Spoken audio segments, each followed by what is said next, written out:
Hello friends, welcome to my official YouTube channel. Airports authority of India ने eastern region के लिए junior assistant का recruitment का notification release कर दिया है। ये जो आपका पोस्ट है ये है आपका जूनियर असिस्टेंट फायर सर्विसेज के लिए। और जो ये आपका वैकेंसी का जो ये रिक्रूटमेंट रिलीज़ किया गया है, इसमें आप देख लीजिए किस किस स्टेट के डोमिसाइल वाले कैंडिडेट्स अप्लाई कर सकते हैं या फिर एलिजिबल हैं। West Bengal, Bihar, Orissa, Chhattisgarh, Jharkhand, Andaman and Nicobar island and Sikkim for the post of junior assistant fire services. देखिए दोस्तों, ये आपका आया है ईस्टर्न रीजन का, और आपको पता होगा कि हर एक रीजन का आता है। नॉर्दर्न रीजन का भी आता है, वेस्टर्न रीजन का भी आता है, इसके बाद वो सारे के सारे साउदर्न रीजन का भी आता है। तो अभी इन्होंने शुरुआत करी है, ईस्टर्न रीजन का रिक्रूटमेंट आया, इसके बाद बाकी और भी रिक्रूटमेंट आएंगे अलग अलग रीजन के। फायर सर्विसेज के जूनियर असिस्टेंट के जो भी रिक्रूटमेंट होते हैं ये अलग अलग रीजन वाइज होते हैं, तो ये अलग अलग रीजन के ये अलग अलग रिक्रूटमेंट नोटिफिकेशन रिलीज़ करते हैं। तो इस वीडियो में हम लोग वो सारी चीज़ें डिटेल में बात करेंगे जो आपके लिए जानना बहुत ज़रूरी है। सबसे पहले दोस्तों बात करेंगे वैकेंसीज़ की। तो वैकेंसीज़ की अगर हम बात करें तो टोटल यहाँ पर वैकेंसीज़ रिलीज़ करी गई हैं 89 जूनियर असिस्टेंट फायर सर्विसेज के लिए। ये देखिए आप, यूआर का अनरिजर्व कैटेगरी या जनरल कैटेगरी का 45 वैकेंसीज़ है, एससी का 10 है, एसटी का 12 है, ओबीसी नॉन क्रीमी लेयर का 14 वैकेंसी है और ईडब्ल्यूएस का 8 वैकेंसीज़ है, 8 वैकेंसीज़। और यहाँ पर स्केल ऑफ पे आप देख सकते हैं 31,000, 3% आपका ईयरली इंक्रीमेंट और मैक्सिमम 92,000। ये बेसिक पे है। अभी आगे हम इसके बाद में आगे डिटेल में डिस्कस करेंगे कि क्या आपका सैलरी वगैरह बनेगा। और यहाँ पर देखिए क्या लिखा हुआ है, 13 post are reserved horizontally for ESMS यानी कि ex serviceman, including 1 post for dependent of ESM killed in action. तो 13 पोस्ट इनके लिए रिजर्व हैं एक्स सर्विसमैन कैंडिडेट्स के लिए। ठीक है, अब देखिए आगे देखते हैं और क्या क्या चीज़ें यहाँ पर हमारे लिए जानना ज़रूरी है, इंपॉर्टेंट है। सबसे पहले तो आपका जो ऑनलाइन रजिस्ट्रेशन है ये आपका 30 दिसंबर 2024 से दोस्तों स्टार्ट होगा। लास्ट डेट आपका रहेगा 28 जनवरी 2025। Tentative date of online examination will be notified on AAI website. अगर अभी हम बात करें तो आज आपका डेट है 19 दिसंबर 2024। और अगर हम एग्ज़ाम डेट की बात करें तो आप मान के चलिए कि 3 से 4 महीने के आसपास, मतलब कि फेब से ले करके आपका फेब या फिर मार्च में ये आपका एग्ज़ाम कंडक्ट हो सकता है। लेकिन अभी डेट नहीं आया है, उन्होंने बोला है कि हम बाद में एयरपोर्ट अथॉरिटी ऑफ इंडिया की वेबसाइट के थ्रू आपको ये नोटिफाई करेंगे। अब देखिए इमोल्यूमेंट्स, सैलरी की हम बात कर रहे थे, बेसिक पे तो आपको मिलेगा ही मिलेगा। इसके अलावा डियरनेस अलाउंस DA, आप सबको पता है सेंट्रल गवर्नमेंट का DA कितना हो चुका है, 53%। ठीक है, बेसिक पे आपका कितना है, 31,000। इसके अलावा अलग से पर्क्स हैं, HRA हैं and other benefits which include CPF, gratuity, social security schemes, medical benefits etcetera are admissible as per airports authority of India rules and regulations. तो अगर हम सैलरी की बात करें, मोटा मोटा बेसिक पे तो आपका हो गया 31,000।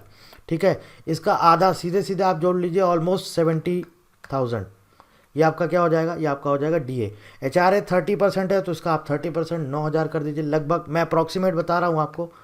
इसके अलावा और भी पर्क्स रहते हैं, तो आप टोटल अगर इसको आप जोड़ लीजिए, यहाँ पर ये कितना हो रहा है, 57,000। इसमें और बाकी पर्क्स जो भी रहते हैं वो सब आप ऐड कर देंगे तो ये आपका जो सैलरी बनेगा ऑलमोस्ट 60,000 के आसपास ही आपका सैलरी बनेगा इन हैंड। क्योंकि कुछ डिडक्शंस वगैरह होते हैं, PPF होता है, NPS का डिडक्शन होता है, ये सारे डिडक्शन होने के बाद आपका जो सैलरी बनेगा वो अप्रॉक्सीमेट 60,000 से लेकर के 65,000 के बीच में आपका ये सैलरी बनेगा। अप्रॉक्सीमेट बताया है मैंने, ये डिफर भी कर सकता है, मतलब ज़रूरी नहीं कि यही फिगर हो, ऊपर नीचे हो सकता है, लेकिन इसी का अराउंड रहेगा। अब बात करते हैं एज क्राइटेरिया की। 18 से 30 साल मैक्सिमम एज होना चाहिए on 1 November 2024।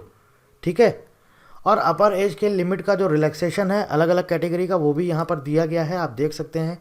3 years for OBC non creamy layer age on 1 January 2024, 5 years for SC ST age on 1 January 2024। Age, qualification, experience etcetera shall be record age on 1 January 2024। मतलब कि ये आपका crucial date बोल सकते हैं या हम बोल सकते हैं कट ऑफ डेट। सारा कुछ यहीं से आपका कैलकुलेट होगा। एज हो गया आपका, क्वालिफिकेशन हो गया, एक्सपीरियंस हो गया। अगर यहाँ पर मांगा जाता है तो वैसा मांगा नहीं है, तो उसके लिए सारा का सारा कट ऑफ डेट है आपका 1 नवंबर 2024। ठीक है, आगे बात कर लेते हैं और देख लेते हैं क्या क्या इंपॉर्टेंट चीज़ें हैं। The date of birth as recorded in the matriculation/secondary examination certificates will only be accepted। सिर्फ जो आपका 10th या 12th का जो भी आपका मार्कशीट है या आपका क्या बोलते हैं सर्टिफिकेट है, उसमें जो आपका डेट ऑफ बर्थ मेंशन है वही एक्सेप्ट होगा। क्वालिफिकेशन की दोस्तों अगर हम बात करें एजुकेशनल क्वालिफिकेशन, तो देखिए या तो 10th पास होना चाहिए और उसके साथ साथ 3 इयर्स का regular diploma in mechanical oblique automobile oblique fire, ये क्या है रेगुलर डिप्लोमा, ठीक है 3 इयर्स का होना चाहिए 10th के बाद, या फिर आपका सिर्फ 12th पास होना चाहिए। और इस पोस्ट के लिए जो सबसे मैंडेटरी होता है वो होता है आपका ड्राइविंग लाइसेंस। तो जी हाँ दोस्तों, ड्राइविंग लाइसेंस आपका ज़रूरी है, ये होना चाहिए। और इन्होंने यहाँ पर लिखा हुआ है valid heavy vehicle driving licence. Medium vehicle अगर लाइसेंस है तो issued at least 1 year before the date of advertisement, यानी कि 1 नवंबर 2024 के 1 साल पहले बना हुआ होना चाहिए।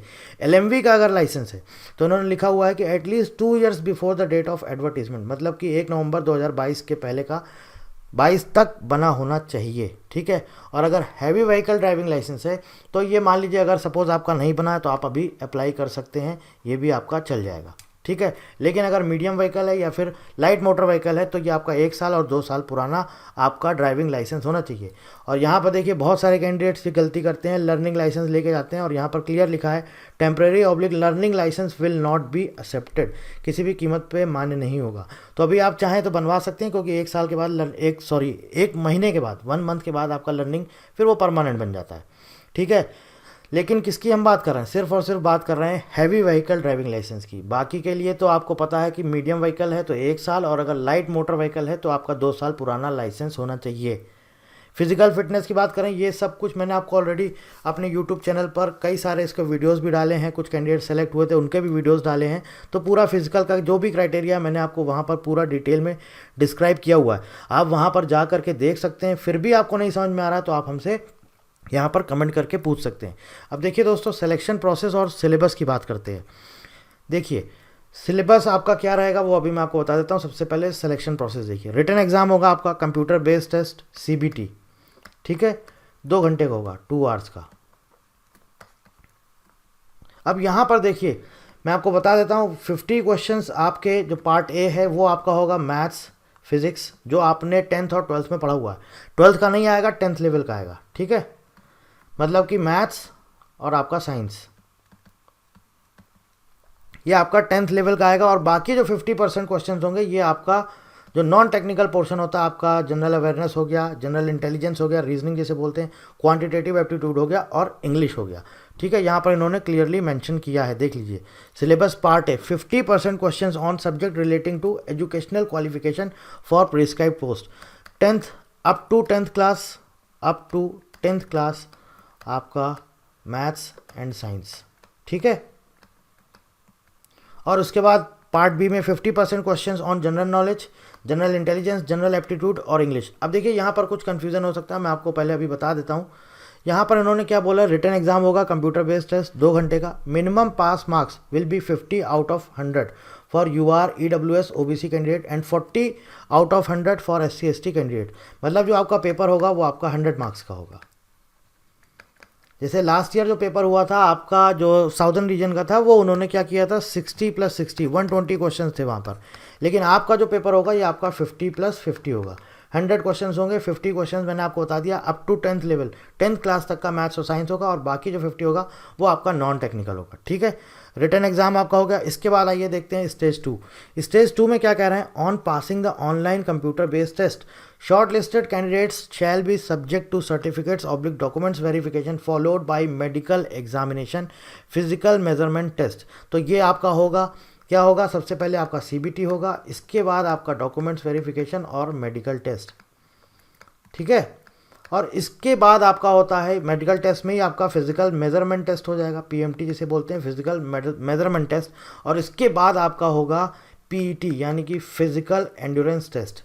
तो बेसिकली 3 स्टेज में आपका ये होगा। और यहाँ पर देखिए इन्होंने लिखा हुआ है those cleared in medical examination shall be allowed for driving test. Driving test भी आपका होगा subject to possessing valid light motor vehicle oblique medium motor vehicle oblique heavy motor vehicle licence in original.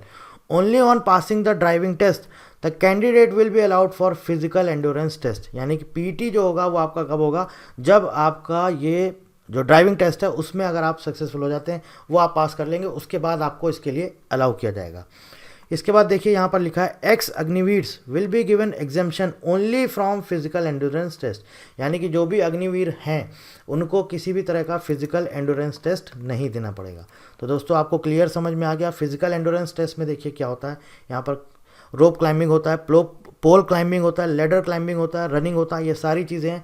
ये आप हमारे YouTube channel पर जा कर के देख सकते हैं, मैंने पूरा आपको डिटेल में बताया हुआ है।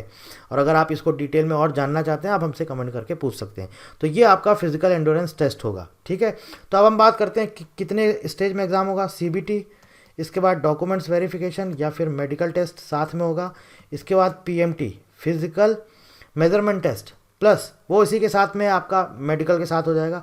इसके बाद आपका होगा ड्राइविंग टेस्ट, ठीक है, प्लस इसके बाद आपका होगा फिजिकल एंडोरेंस टेस्ट, जिसमें कि क्या क्या चीज़ें आती हैं। रनिंग आएगा आपका, कैजुअलिटी कैरिंग टेस्ट, जिसमें क्या होगा lifting and carrying sand bag to 50 metres. एक आपको सैंड बैग दिया जाएगा, वो आपको 50 मीटर्स तक उठाना होगा और कैरी करना होगा, मतलब वहाँ तक लेके जाना होगा, ठीक है। पोल क्लाइंबिंग, रोप क्लाइंबिंग और लेडर क्लाइंबिंग, ये सारी की सारी चीज़ें आपकी फिजिकल एंडोरेंस टेस्ट में होंगी। और जो भी अग्निवीर वाले कैंडिडेट हैं उनके लिए फिजिकल एंडोरेंस टेस्ट नहीं होगा। Criteria of marks for physical endurance test, आप यहाँ पर देख सकते हैं क्राइटेरिया दिया हुआ है, मार्क्स दिए हुए हैं और कितना टाइम दिया गया, कितने कितने टाइम पीरियड में आप इसको कवर करते हैं। जितना करेंगे उतने ज़्यादा आपको मार्क्स मिलेंगे। सपोज रनिंग है 100 मीटर की, अगर आप 12 सेकंड में कंप्लीट करते हैं तो आपको मार्क्स मिलेगा 20, 13 सेकंड में करते हैं तो आपको मार्क्स मिलेंगे 18, ठीक है। समझ में आ गया। मैंने आपको बोला ये मैंने ऑलरेडी पूरा बताया हुआ है, आप जाकर के वीडियो देख लीजिए। फिर भी नहीं समझ में आता है तो आप हमसे कमेंट करके पूछ सकते हैं, या फिर हमारा व्हाट्सएप नंबर है नीचे आपके सामने लिख के आ रहा होगा, आप हमें इस पर कमेंट करके यहाँ पर व्हाट्सएप कर सकते हैं, पूछ सकते हैं, ठीक है। सब कुछ यहाँ पर दिया गया है। फीमेल कैंडिडेट्स के लिए अलग है, मेल कैंडिडेट्स के लिए अलग है। Minimum qualifying marks for physical endurance test for both male and female candidate shall be 60 out of 100। 60 number लाना कंपलसरी है ये आपका फिजिकल एंडोरेंस टेस्ट के लिए, ठीक है दोस्तों। आगे चलते हैं, आगे बात कर लेते हैं। Selected candidates as per order of merit on completion of stage 1 and 2 and as per notified vacancies shall be nominated for basic training course। इसके बाद आपका ट्रेनिंग होता है 18 महीने का, 18 वीक का, 18 वीक्स का ट्रेनिंग होगा, बेसिक ट्रेनिंग कोर्स। उसके बाद फिर आपको ज्वाइन कराया जाएगा, ठीक है। अब यहाँ पर आप देख सकते हैं यहाँ पे क्या लिखा हुआ है, during the training period candidate is entitled for stipend of 25,000 per month and bond to be executed with AI before the set training. Bond आपको देना होगा, लेकिन यहाँ पर जो आपको स्टाइपेंड मिलेगा, जो आपका ट्रेनिंग है, ट्रेनिंग के टाइम पर जो आपको सैलरी मिलेगा स्टाइपेंड, वो आपको मिलेगा 25,000। और ये आपका यहाँ पर बॉन्ड है, आपको कितना बॉन्ड सबमिट करना है सब कुछ आपको यहाँ पर लिखा हुआ है, ठीक है दोस्तों। आगे आ जाते हैं, एप्लीकेशन फ़ीस की हम बात करते हैं। 1,000 रुपये एप्लीकेशन फ़ीस रखी गई है। और यहाँ पर क्या है, जो आपको पता है कि ये कब से स्टार्ट हो रहा है, 30 दिसंबर 2024 से 1,000 रुपीज़ एप्लीकेशन फ़ीस है, ठीक है। UR OBC EWS के लिए। Women, SC ST, ex service man candidates and also the apprentices who have successfully completed 1 year of apprenticeship training in AI, इनके लिए किसी तरह का कोई फीस नहीं है। मतलब जिन्होंने यहाँ से ट्रेनिंग अप्रेंटिस किया हुआ है एयरपोर्ट्स अथॉरिटी ऑफ इंडिया से 1 साल का पूरा कंप्लीट, वुमेन फीमेल कैंडिडेट्स हैं, SC ST और एक्स सर्विस मैन, इनके लिए किसी तरह का कोई भी फीस यहाँ पर पे नहीं करना होगा, ठीक है। ये पूरा बताया गया कैसे फॉर्म आपको फिल करना है। 30 दिसंबर इसकी आपकी स्टार्टिंग डेट है और 28 जनवरी 2025 इसकी लास्ट डेट है, ठीक है दोस्तों। ये पूरा जनरल इंस्ट्रक्शंस यहाँ पे दिए गए हैं किस तरह से आपको यहाँ पर अप्लाई करना है। बहुत इजी होता है वो प्रोसेस, जब वो आएगा तब मैं आपको बता दूंगा। और एज सच इसमें कुछ ऐसा इंपॉर्टेंट नहीं है। यहाँ पर देखिए जो इंपॉर्टेंट चीज़ें मैं आपको बता देता हूँ। Only candidates who are domicile of West Bengal, Bihar, Orissa, Chhattisgarh, Jharkhand, Andaman and Nicobar island and Sikkim states can apply for the above post. सिर्फ इसी स्टेट की जिसकी डोमिसाइल है वो ही लोग अप्लाई कर सकते हैं, ठीक है। एलिजिबिलिटी जो कट ऑफ डेट है मैंने आपको बता दिया है, 1 नवंबर 2024 है।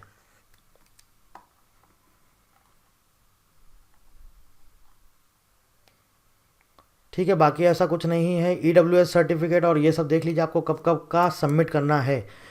देखिए अगर गवर्नमेंट डिपार्टमेंट्स में गवर्नमेंट कहीं पर भी जॉब कर रहे हैं तो आपको NOC देना पड़ेगा, no objection certificate. Candidates belonging to SC ST OBC will have to produce his her original caste certificate from the competent authority along with the self attested copy of the same at the time of documents verification, ठीक है।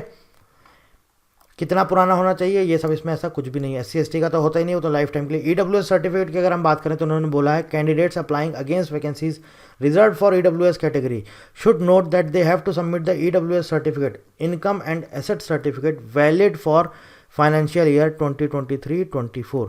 तो अभी आप सबको पता है financial year अभी आपका चल रहा है 2023-24।